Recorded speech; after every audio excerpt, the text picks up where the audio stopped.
I'm back from 10, yes, 10 nights on Royal Caribbean's brand new Star of the Seas. This is Royal Caribbean's newest cruise ship, unless you're watching this video in 2038, in which case, I'm so sorry the bills have blown it at least 4 more times since this video came out. Nonetheless, I'm here to share with you 8 things that I think I did really smartly, that's not even the proper grammar, on Royal Caribbean's Star of the Seas. Let's start with number 1. I took advantage of the free restaurants, more so than I ever did on Icon of the Seas. When Royal Caribbean's Icon of the Seas came out, I was like, all right, I'm going to try all the specialty restaurants, and I booked a dining package, and I spent all my time eating at the specialty restaurants. The reality is, while those are fantastic places, Royal Caribbean has done an amazing job with its included restaurants on its Icon class ships. In fact, Star of the Seas has one of my favorite, now, scratch that, my favorite included restaurant on Royal Caribbean, the Aquadome Market. In fact, Royal Caribbean made it even better by replacing 3 of its food halls of the total of 5 and leaving the 2 that I absolutely love the most. So they got rid of the 3 that I like the least, added 3 new ones, which are way better. You've got the new Thai place, you've got a barbecue spot, and you've got a Latin American area. And I got to tell you, all 3 of them have really terrific food. I mean, I went up to the Aquadome Market a number of times. First, it was research. Then it was just because I was hungry. And the third time I went there, it was because I really, really wanted it. And I love Aquadome Market. It's open till like midnight. It's got great, freshly prepared food. And to me, it really hits that perfect, I either want a snack or a full meal, or sometimes both, and they have that over there. The new Thai food is lovely. I can't believe how much spice is actually included with the pad Thai. Usually Royal Caribbean's food is pretty not spicy, but this was fantastic. I mean, it's not too crazy. It is not Billy from cruisehabit.com where you're going to just have like a 5-alarm fire in your throat. It's not that bad at all. In fact, in this case, it's just gotten just enough spice to give it flavor, and I really liked it. And the barbecue place, man, I really sat there for a while thinking, do I like the barbecue place better or the Thai better? But the barbecue brisket sandwich is really, really good. Then, of course, you have a Loco Fresh, which I absolutely love. I've been on a Loco Fresh on a number of ships, but I love the setup here. I also noticed that this one doesn't have like a linear buffet line. It's easier to get in, get out, something you want. So it's really easy to hop in, grab chips, and hop back out. I was here more often than I'd like to admit to. And then you have Pearl Cafe. One of the best changes with any of the Icon class ships is instead of having a cafe promenade, they have Pearl Cafe. Not only is it a beautiful spot to go to and work from, but it also has some of the best grab-and-go food out there. I mean, some of the food they have there are like legit sandwiches that get reheated, as well as just grab-and-go like light snacks. I love the crudites, which are hummus and some vegetables and just something to nosh on, like when I'm writing blog posts for RoyalCaribbeanBlog.com. It's a great pick-me-up snack. It's easy. It's available 24 hours. And I really think they finally got the cafe on board a cruise ship thing totally perfect, unless, of course, you were talking about Cafe Al Baccio on Celebrity Cruises. I do miss that. But nonetheless, this is a really good alternative to it. Of course, Star of the Seas also has the Windjammer Buffet and the main dining room. I didn't actually eat in the main dining room on this cruise, but I did go to the Windjammer, and I love the fact that they put the cooking stations in the back of the Windjammer, so it's a little less busy from the rest of the area, and of course the embarkation day lunch menu that has like shellfish and lobster and mussels. People love that stuff. So anyway, it is absolutely fantastic. The next smart thing I did on Star of the Seas, I took advantage of pre-cruise sales. So one mantra you have to have when you're planning any Royal Caribbean cruise is if there's something you want to book it in advance. I mean, it's always going to be cheaper online than before the cruise. And with Star of the Seas, brand new cruise ship, you're going to pay a premium if you don't do that. So I took advantage of it in a couple different ways. First of all, I pre-purchased my internet package. I think I booked one during like Black Friday, got it for like half the price of what they would have charged on board the ship. So always do that. But in addition, as I mentioned earlier, I didn't really go to that many specialty restaurants, but the ones I did go to, I booked individually to save a lot of money. In fact, I had a challenge for myself. Could I eat at 3 different specialty restaurants for less than $50? And I did it. I booked Pier 7 for $8.99. Yeah, that's crazy. I booked sushi at Izumi for $23.99. And then on board the ship, I simply went to Playmakers and had a burger, and all of it was less than $50 in total, which is amazing. But that would have cost me way more if I had waited to book it on board the ship. So take advantage of pre-cruise sales, Wi-Fi, drink packages, internet.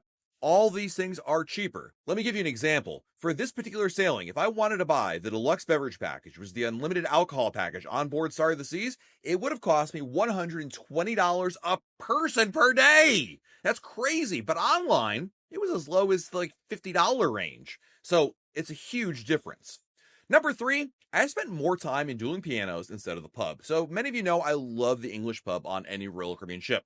But when it came to Icon of the Season here on Star as well, I was like, all right, I'm going to double down on the thing that I realized I liked a lot, which is dueling pianos.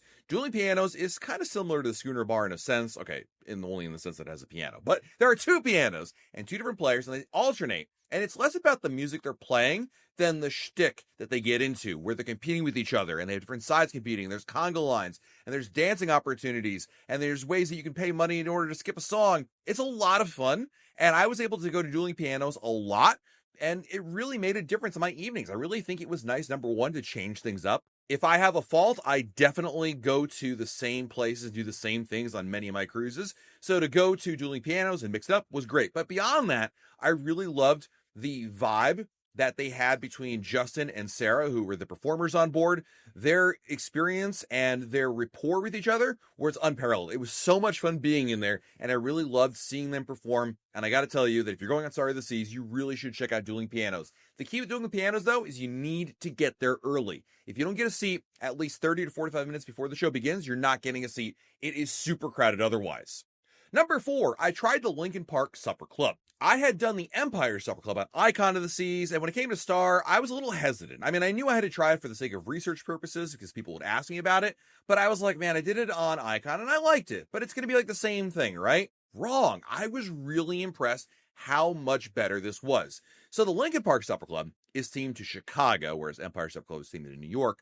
But beyond that, what I really like about the Lincoln Park Supper Club is, number 1, a completely different menu with completely different cocktails. They also added a trumpeter to the jazz trio, so it sounds a quartet.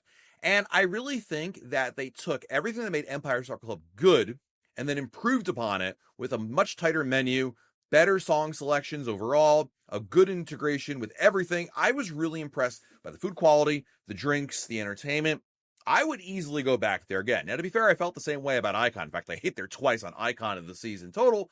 But going into this cruise, maybe I completely forgot my experience or I wasn't prepared for it, but I was really impressed by Lincoln Park. It does cost $200 a person, but you can get for a little cheaper online, as an example, as the time of recording this podcast. For my upcoming cruise on Star of the Seas later this year, it's going to cost only $179. So it's like $20 off, but hey, $20 times, how many people are dining with you, it does add up. So take advantage of those pre-cruise sales we talked about earlier. Nonetheless, think about it this way. Number 1, if you don't have a drink package, those drinks you get, you're going to get like 8 to 10 drinks, full cocktails. I mean, that adds up in and of itself, plus the entertainment. Top quality food is unlike any other food you're going to get anywhere else on the ship. I was really impressed by it. It's obviously something I think that really leans towards foodies or people that want to have a really special experience. It's not the kind of restaurant you go to like, hey, let's go to this restaurant 3 times on this cruise, like you might say about Izumi or Chops. But nonetheless, I got to say that I do think it's a must try at least once. Is really that good. Next thing that I did smartly on Star of the Seas is I skipped Coco Key. What? I know, you're all like, why would that be a smart thing to do, Matt? It's not for most people, but it was for me. And the reason why is because I was on a brand new ship, and I was there for the brand new ship. And I'm also lucky enough and privileged enough to go on many cruises. So for all those reasons, I stayed on board Star of the Seas to take advantage of what Star of the Seas has to offer. As you know, one of my top tips that I share on this channel is one of the best ways to see all the cool activities on board the ship is to stay on board during a port day. So there's a couple of reasons why I stayed on board. Number 1, I wanted to take advantage of what Star had to offer. Number 2, this cruise took place in August in the Caribbean. It was a little hot and humid. And by a little, I mean extremely. So for those reasons, I was like, you know what? I'm going to double down on what Star has to offer and really take advantage of it. So I skipped it. Now, to be fair, because I cruise a lot, I'm able to do that. I feel like I'm able to go to Coco Key like next month when I go on Utopia of the Seas. So it's not quite the same situation for everybody. But the important takeaway here is if you are going on a brand new ship, or a new ship to you anyway, and you really want to take advantage of things that are offered here, consider staying on board the ship, or at least coming back early in order to enjoy the activities like the pools, the water slides, flow rider, other pool deck activities. Another thing I really did smartly on Star of the Seas, and I'm not even sure smartly is the right grammatical word, but I'm still using it anyway, is I went to the pool early. So let's say you don't want to take advantage of my previous tip to skip Coco Key or another port, but you still want to do the fun things that are on board the ship on, say, a sea day. And in the case of the pool, there's no doubt in my mind, the best time to go to the pool is early. And that's what I did when I was on Star. if you hit the pools before like 11 a.m., it's far more manageable. Like I went to the Swim and Tonic, which is the adults only swim up bar. I love this vibe of this place. But I went early in the morning, like 9:30, 9:45 or so. And I went there and it wasn't nearly as crowded as it got later in the afternoon. That isn't to say that you wouldn't have had a good time at the swim up bar, with a crowded experience. But for me, I didn't like that. I'm not traveling with a giant party. I just want to kind of chill a little bit. And it certainly has that chill vibe up until about, well, let's call it lunchtime, and then it really does pick up. So if you're looking for a calmer / emptier pool experience, well, then I can definitely tell you to go earlier in the morning, again, before about 11 a.m. or so to get in there. I would also add that seating-wise, I never saw seats by the pool that weren't available. I mean, unless you wanted a chair like right next to the pool, there were tons of chairs available. This is something that I love about the Icon class. Royal Caribbean really spread out the pools, added way more seating than I ever thought possible. It is incredible to be able to walk on the pool deck at like 2 o'clock in the afternoon or 11 a.m. and still find plenty of seats around. Kudos to Royal Caribbean. Number 7 on my list is I skipped a very busy casino. Now, I actually do like gambling on a cruise. We've done some videos here about the benefits of gambling on Royal Caribbean. But in this particular situation, I was on a 4-nighter and a 3-night sailing. And clearly, Royal Caribbean wanted to fill up some of the rooms on here, so they offered a lot of free cabins to people that were gambling in the casino. And because of that, the casino was absolutely slammed. And this was an important lesson in kind of can be applied to a lot of different things. If you're going on a cruise and you're going into it with this idea of I want to hit this venue, or this venue, or do this activity, sometimes the cruising gods don't smile upon you. And in this case, the casino was so insanely busy that I just simply said, I'm not going to gamble here. I mean, it's just not worth my time. I want to be able to enjoy it and not feel like I was fighting for machines. And it really felt like you had to fight for a machine, like any machine just to get a machine. It was that busy. And I don't enjoy that. I mean, some people do enjoy the energy that you get from a busy casino, but this wasn't busy. This was like literally everything was full. I've never seen it like this before. So I decided, you know what? I'm just not going to spend my money over here. I'm going on other cruises. I can still get my gambling in on other sailings. But in this case, I felt really justified and smart for skipping the casino.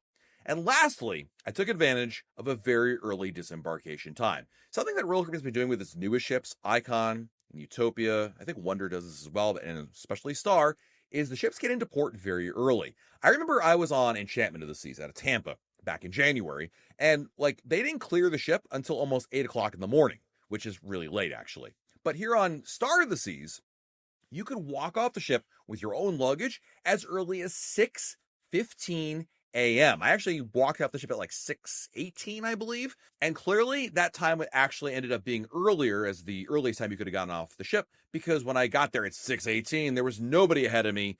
It's amazing you can walk off a ship quite that early.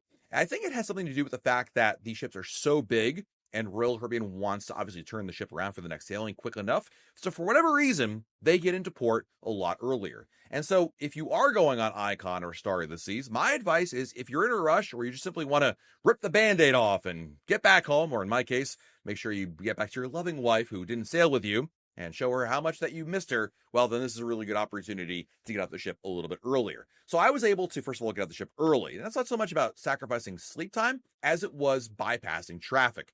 Some of the worst traffic I've ever experienced in Florida after a cruise is going from Port Canaveral to Orlando International Airport. There's only one highway in between, which is Route 528, and really there's no good alternatives between it. And it's only a 2-lane highway, and there's oftentimes a little bit of pileups that can create major delays. Like two people just bump into each other, pull over to the side of the road, the rubbernecking will slow things down. But at 6 a.m., there was no such problem. Traffic was very light. I made probably record time back home. It was really easy, and I was glad I got off the ship as early as I did.